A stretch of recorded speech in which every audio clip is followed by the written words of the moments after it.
Got a combo show today for the moms on Mother's Day and for the dads. Well, more for the dads. Here's a great father and son story for my third annual Father's Day show. And like my Mother's Day show, I am purposely putting this out today. What day? It doesn't matter. Because like mothers, fathers should be respected and celebrated every day, not just one day a year. So take a minute and give them both a call, or better yet, arrange to stop by for a visit. Maybe you can help out open that jar of pickles or teach them how to email. One of those is a joke, and like most of my attempts at humor, is somewhat convoluted. A good joke shouldn't be hard to figure out, and they're not really funny if one has to decipher it. I could say my humor is highbrow, a thinking man's ha-ha. They are not. I have just as many lowbrow button wiener jokes, and most of them are delivered just as poorly here at the Chuckle Bucket Amateur Hour, which I always seem to be at, up here on stage in Tennessee, blowing my jokes in front of 4 hillbilly lesbos who think they're at Holly's Ha-Ha Hole in Hornbrake and don't realize that they're at Chattanooga Chuckle Bucket. So let's go ahead and leave Tennessee and head back to California to our local Chuckle Bucket franchise here in San Jose and start this Father's Day combo show. I don't think I could have found a better couple of ball players for today's show even if I looked. And I didn't have to. Because I started this show a long time ago and I knew it would be a Father's Day episode one day, so why not today on Father's Day? Is it Father's Day? Not officially. But that's not the point. As a parent, you always want better for your kid. Not so much better than what you had when you were growing up in the way of possessions and fun experiences. Although those make for good times and great memories, those are bought. Your first bike, your first Giants game, first pack of cards your dad bought you. The better I'm talking about is you want better for them career-wise. As a parent, there's not too much you can do in some cases. For example, say your kid wants to be a rocket scientist. All you can say is, go for it, son. I know nothing about that. Can't help you there. But if you want to come to the park with me and your brother, I'll show you how to field grounders.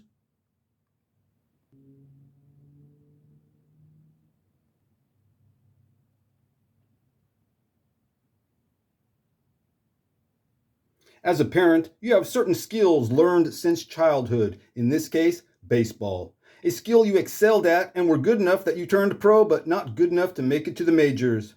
This is something you not so much regret because it's just the way it turned out, but you always thought if you just started playing earlier, or had better coaching, or if the baseball gods were watching over you during your playing days, maybe that accident would not have happened. That one that ended your career as a pitcher, with the rest of your life spent wondering why being a major leaguer was not in the cards for you. So now, as a parent and a former minor league ball player who is never going to be a rocket scientist, but used to play a pretty mean shortstop, has to decide how to spend his time with the son whose nose is in a book and he cannot help, or the other son who wants to be a pro baseball player, just like his dad.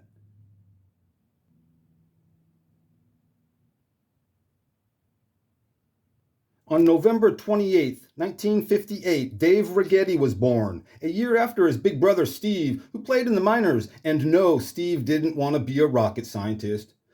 Unlike their dad, the boys were born in San Jose, California, and with much help from their father, Dave and his brother both turned pro, with Dave making it to the majors, leaving his mark in MLB as the 1981 AL Rookie of the Year, a 2-time MLB All-Star, and would throw a big league no-hitter.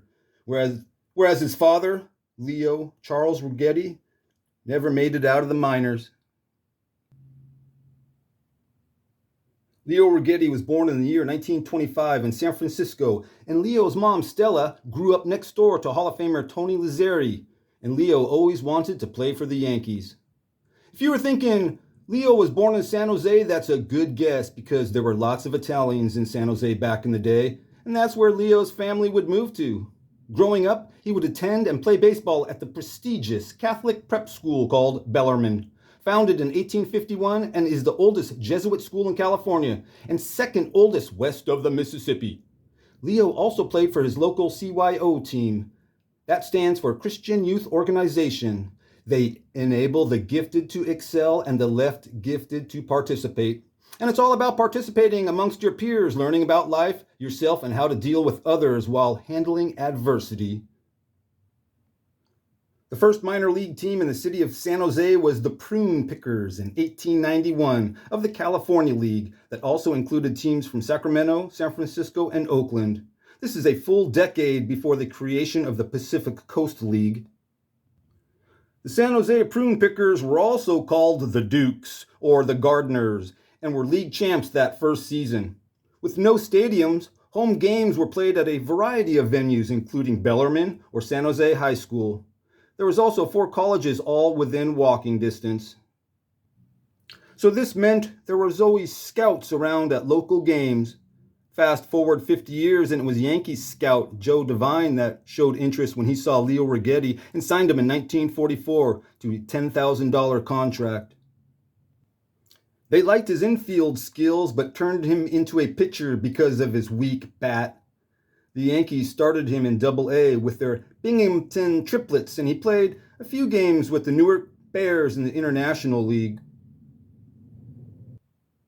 Don't know why he didn't play ball in 1945, but I do know why he didn't play in 1946. Leo was walking out of a ballpark when he slipped and fell on a broken soda pop bottle and sliced off the tip of his right index finger. Terrible way to end your pitching career. Was it bad luck or bad timing? Either way, it must have been hard to take, especially because Leo was always a light hitter and now is put at shortstop. He played for a few teams in a few cities over the next couple of years for the Yanks, until one day in 1950, Leo just up and quit the team he was on and didn't play for the rest of the year.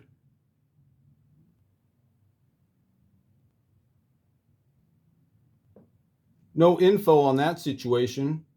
For 1951, Leo was in the Pacific Coast League for the first time, playing Triple-A ball all season for the Sacramento Solons as a backup infielder, sometimes replacing Hall of Famer Joe Gordon at second base. He was invited to work out with Milwaukee Braves during their 1952 spring training camp, but when the Braves called Leo into the team's office to inform him that he didn't make the cut and was being sent down, Righetti lost his temper and kicked a chair in the direction of the poor sap who gave him the bad news. Not only did he not make the cut, they cut Leo. He played 6 more seasons in the Pacific Coast League, but that one Milwaukee spring training camp was as close to the bigs as Leo Righetti would get. Maybe he quit on the Yankees because of temper and impulse control issues. Maybe a loose screw or one that's too tight. Leo would probably chalk it up to the passionate fire that courses through the veins of all hot-blooded Italians. Odds are it's a combination of all of those, and then some. Leo Righetti was known by those around him as a player who was hard on himself and would do anything to succeed. If things didn't go his way, whether it was his fault or not, he could be seen shouting angrily, berating himself. This could happen anytime, anywhere, on the field, in the dugout, occasionally the clubhouse. Leo himself said, "I was mad all the time because I wanted to do well. I broke water coolers and I absolutely hated umpires." During his 12-year career that was mostly in the high minors, Leo went through the trials and tribulations of a minor league ballplayer. I've talked before about Ed Mickelson and Jerry Casale's contract negotiations and how when things didn't go their way, they tended to get heated and somewhat physical, whether in the team office or out in the parking lot. Leo played Triple-A ball in the American Association for 1952 with the Toledo Mud Hens and then the Charleston Senators before returning to the San Francisco Bay Area, bouncing around for the next 5 years between the Seals, the Rainiers, and the Solons, ending his baseball career in Seattle. This means Leo Righetti is part of my theme on the 1955 Pacific Coast League Championship Seattle Rainiers. Leo played for both the Seals and Seattle in 1955. And that's when Dad got Leo's autograph. He's listed in all the 1955 Seal scorebooks as a Seal, not as a Rainier. Now, no longer a ball player, Leo went home to San Jose to work in his dad's tallow business and would pass away in San Jose at the age of 72 in February of 1998. As you see there, Ewell Blackwell is a pitcher for the Seals in this game. Yes, the Whip. He has a show coming up on June 18th. Getting back to today's intro for my Mother's Day, Father's Day combo show. I know today's not Father's Day, that's the point. If you're watching this, it's probably not Mother's Day either. Doesn't matter. It's thinking about and helping your parents every day, just like they thought of you every day when you were growing up and did everything for you. As a parent, you want to do all you can to help guide your kids in the right direction, yet give them space to fail and make their own mistakes. That's how they learn. A tough balancing act for a parent. It's just as tough for an adult to balance some situations with aging parents. Feelings get hurt, then anger and denial comes into play, and loved ones shut down or walk away. Meaning situations don't get answered or resolved in a satisfactory manner. Why are common sense ideas shut down?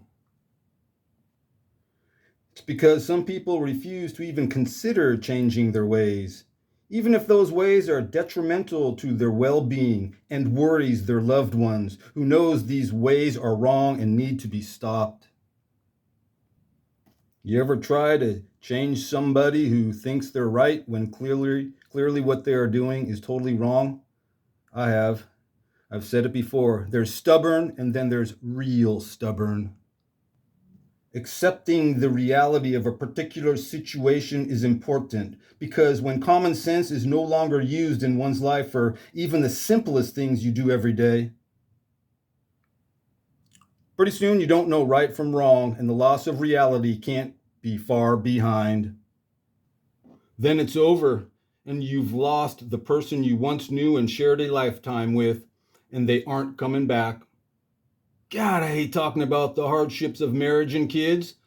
I didn't do either and still have to deal with it, as if I was married with children.